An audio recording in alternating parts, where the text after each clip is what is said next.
Okay mga brothers, nandito naman tayo sa bandang clutch housing. Bali ang isa pang issue ng motor na to, pagka inaapakan yung kicker nya, umi-slide po yung kanyang kick dito mga brothers. Ngayon, isa sa pinanggagalingan po nun yung kanyang idle gear bushing. Maaring sobrang luwag na o yung kanyang shafting ng kick asi. Ayan. Kaya babaklasin na natin ito mga brothers. Ito po yung kick asi. Minsan po kasi nangyari pag maluwag na po yung sa loob nito, yung mismong shafting nya, pinanggagalingan ng pag-slide ng kick pagka pinapa-start o kaya yung idle gear, yung bushing nya.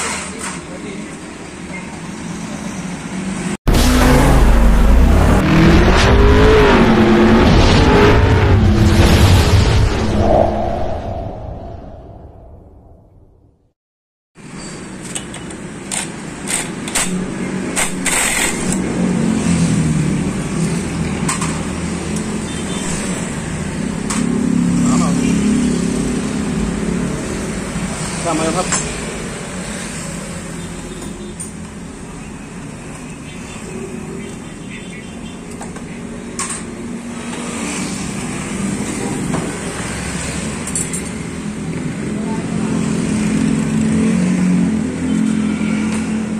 mga brothers, oh. Ayan, oh. Sira na yung bushing nya. Oh. Ayan, pag pinabayaan po natin to, baka mangyari po ito dun sa dinala dito na sinira po yung ano nya, nabungi po ito, tsaka ito pati yung clutch housing nabungi. Kaya ingat po tayo mga brothers, pag alam na natin na yung ating kick ay lumulusot, pabaklas na po natin, pagawa natin para hindi po lumaki sira.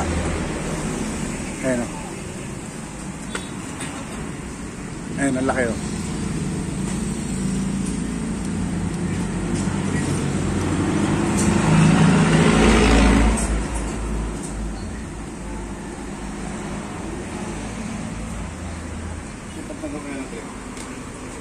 Ito may tama na rin po.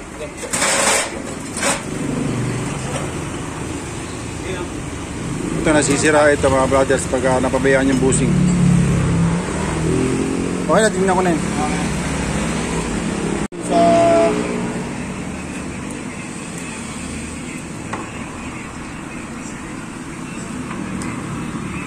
ito, pero siya dahil dun sa compress lang natin yung ngayon. Lumusot na rin yung kanyang circlip.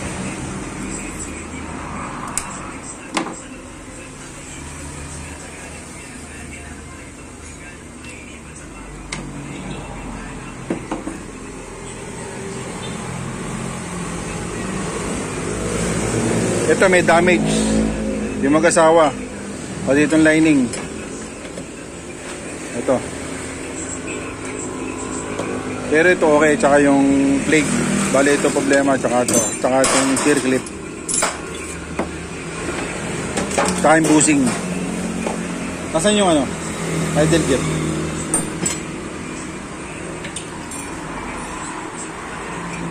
Ayun.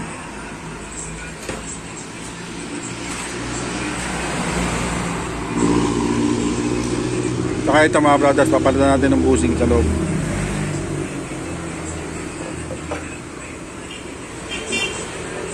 Okay mga brothers, pinalitan po natin ang clutch lining at saka po yung bushing at saka po dito sa kicker nya, inaayos natin yung kanyang circlip. Ngayon, ito po ang ayos natin ngayon, itong kanyang spring. Ngayon kung mapapansin nyo po ito, wala na po sa standard to mga brothers. Kasi ang standard po nito mga brothers ay nasa 35mm. Ayan, kung mapapansin nyo po, ilalagay natin itong spring na to, yung stock nya na size. Kung ikukumpara po natin dito sa kanyang old na clutch spring ay wala na po sa tamang standard. Ayan. Kasi po ang nasa standard po ng ating clutch spring ay 35mm. Samantalang itong luma niya ay nasa 33mm. Ayan mga brothers. Wala na po sa tamang sukat mga brothers. Ayan. Kaya ang mangyayari kahit na magpalit po tayo ng clutch lining ay hindi na rin natin mapapatino ng maayos itong motor na to. At ito po ay mag-slide na. ng mabilis. Kasi po kahit na palitan natin ng clutch lining, kung ating spring ay wala na po sa standard, ayan, kung mapapasin nyo po, ay sobra na po siyang na-compress. Nasa 32mm na po ito mga brothers, samantalang yung stock niya ay 35mm mga brothers, ayan, kung mapapasin nyo po. Ganyan lang po mga brothers yung ating dapat malaman tungkol po dito sa ating clutch spring ng ating Kawasaki Barako 175, okay?